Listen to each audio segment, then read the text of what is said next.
Nomzamo Mbatha, welcome to the Daily Social Distancing Show. It feels good. It feels good to have somebody pronounce my name and surname very correctly. I practiced for a very long time, just so you know, okay?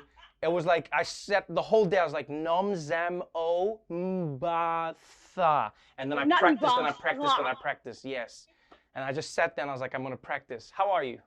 I'm so good. All the more better for being here. All Oh, the are more you better. kidding me? Are you kidding? This is an amazing day for me because not only do I get to celebrate you as a fellow South African, I get to celebrate your success in the most successful movie of the year, the movie that broke Amazon Prime, coming to America.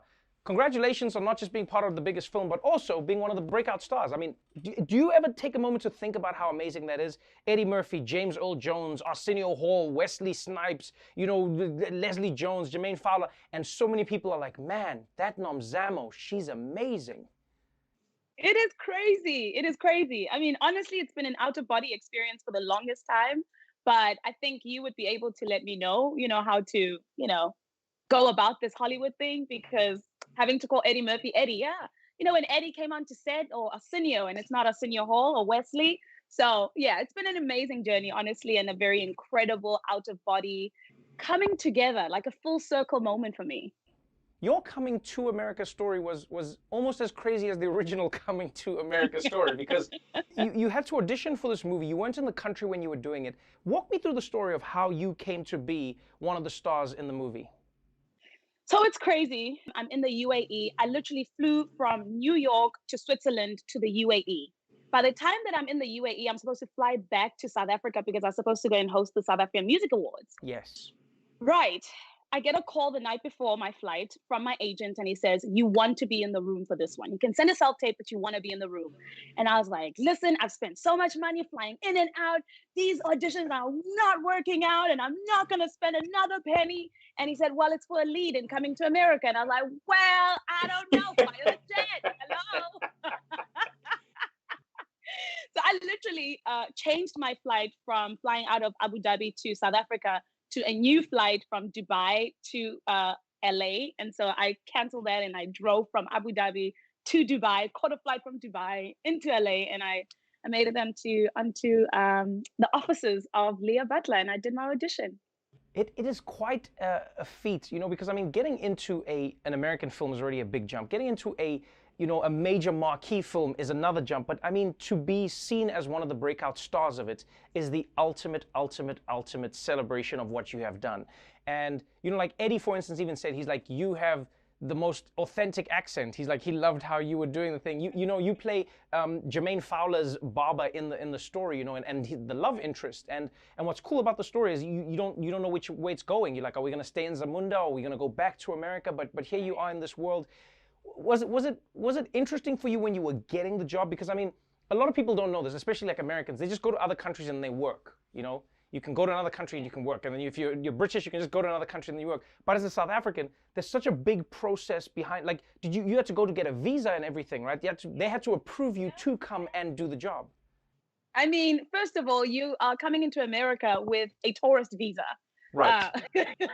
And then you move from being a tourist to being somebody that's employed in America. So it's a whole process. I mean, I remember even when, I got the call to make it back to the States, it was like, you need to come back, you need to sign papers so that we can give you, your official O1 visa and go back to the embassy in South Africa to Yes. have that visa stuck in your passport and then come back.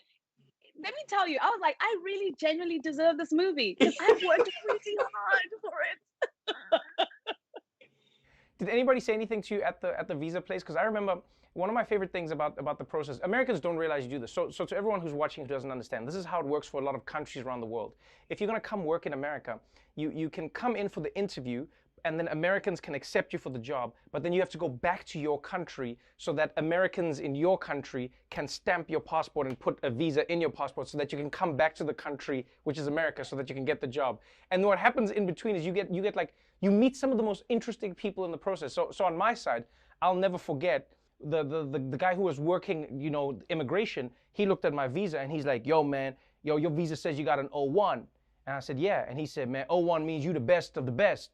I said, "Well, I'm just good at what I do." And he's like, "Nah, O1 means you the best. You like the Michael Jordan of what you do." And I said, well, I don't know about that. He's like, what do you do? I said, I'm a comedian. He's like, you the Michael Jordan of comedy? I was like, I don't even know what. He's like, hey man, if I see your jokes and they're not funny, you're going back to your country, you hear me? And then he stamped my passport and I came in. So I want, like, did you meet anybody? Like, cause they always say interesting things. It is. I'm thinking right now, I'm cracking up because I'm thinking, you got a threat and I had a threat as well. Because she saw my O1 and she said, it says Paramount. And I said, yes. She says, well, what do you do? And I said, I'm an actress. Oh, which movie? And I said, oh, Coming to America. And she was already, I said, Coming to America. And she stopped writing. She looked up. She said, don't mess it up. So I'm like, no one wants to. No, we want to make a good movie. Movies on your shoulders, girl. You don't. If I'm watching that movie and I'm gonna come find you and take your passport and go. You're going back home. Please don't. Please don't. I like it here.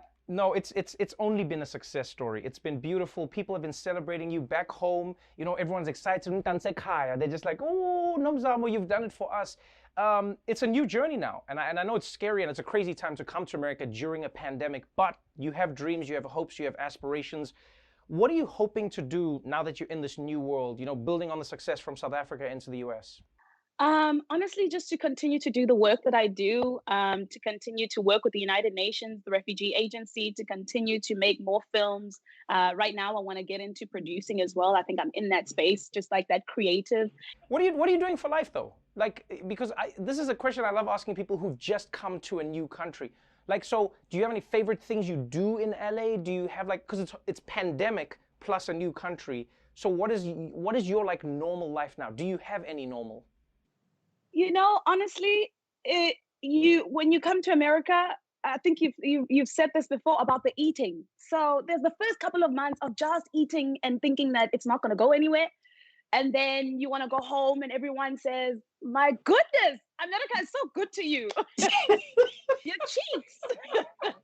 So I try not to eat a lot, but also, I love chicken sandwiches. I didn't think I'd love chicken sandwiches as much as I do.